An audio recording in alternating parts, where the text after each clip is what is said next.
Bom dia, meus amados, graça e paz a todos. Vamos seguir nossa visão panorâmica. 2 Crônicas, capítulo 8 e 9. No capítulo 8, nós vemos agora o primeiro erro de Salomão ali.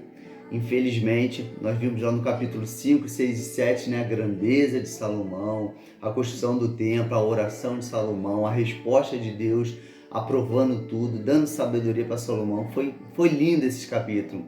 Mas chega no capítulo 8, nós vemos Salomão ali casando com a filha de Faraó, algo que era proibido para os israelitas. Eles não poderiam se misturar com os povos, porque isso trazia problemas de idolatria aos israelitas.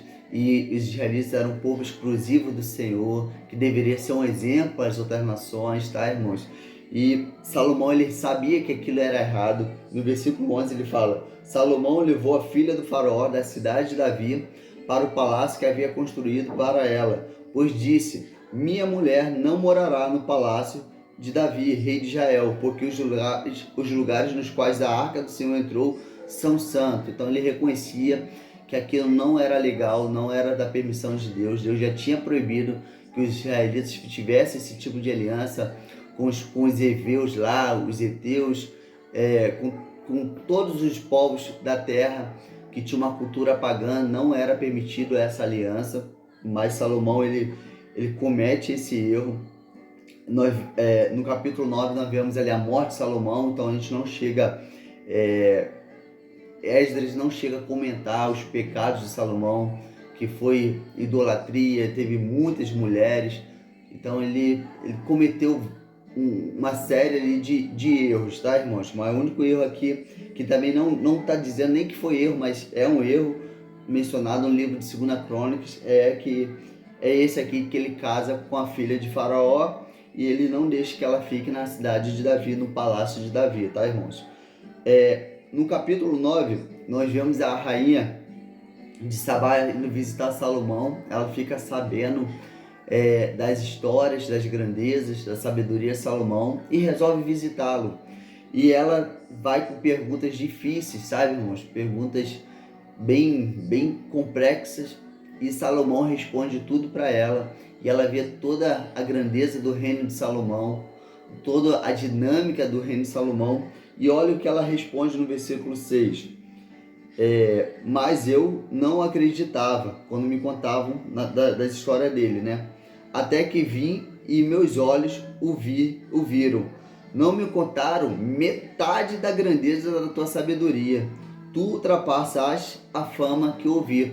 Geralmente, quando nós ouvimos uma história, geralmente as pessoas aumentam a história, né?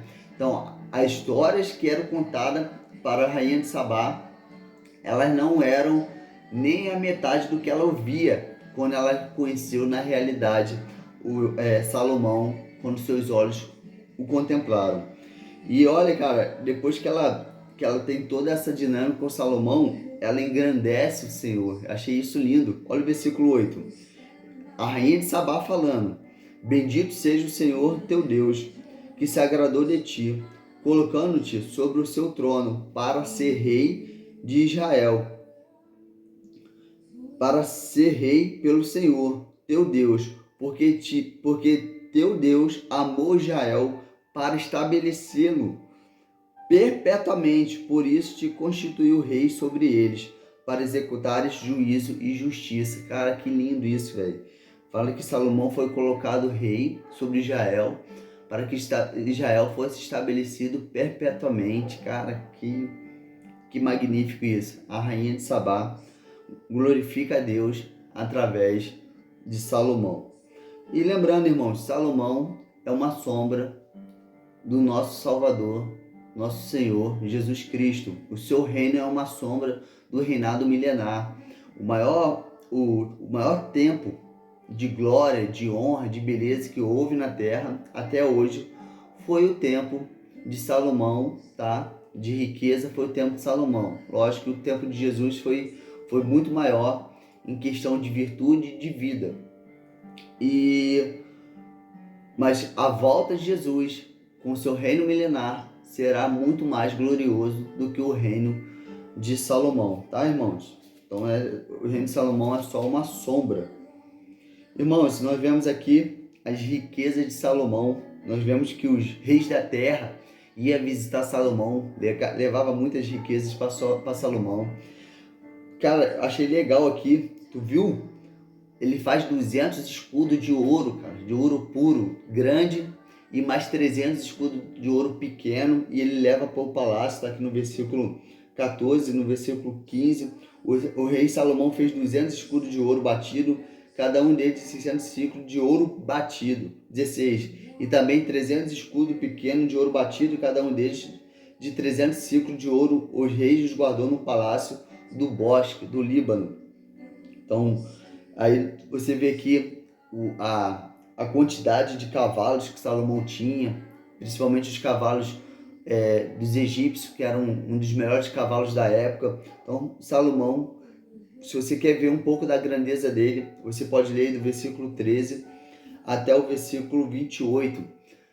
Todos os reis da terra iam uma vez ao ano, pelo menos, até Salomão, levar ali atributos, levar para ele presentes e ouvir da sabedoria de Salomão. E aí no versículo 29, nós vemos que a morte de Salomão e que o seu reino passa para seu filho Roboão. Beleza, irmãos? E aí nós vamos ver agora, daqui para frente, a divisão do reino. Infelizmente, por causa do pecado de Salomão, Deus não entregou durante a sua vida o seu reinado, mas depois que Salomão morreu, Deus permitiu que o seu reino fosse dividido por causa da idolatria. E o Senhor tinha profetizado lá, quando, como a gente viu no capítulo 7, do versículo 19 ao 22, que se Salomão se desviasse, aquele templo seria abandonado pelo Senhor. Beleza? Graça e paz a todos. Fui!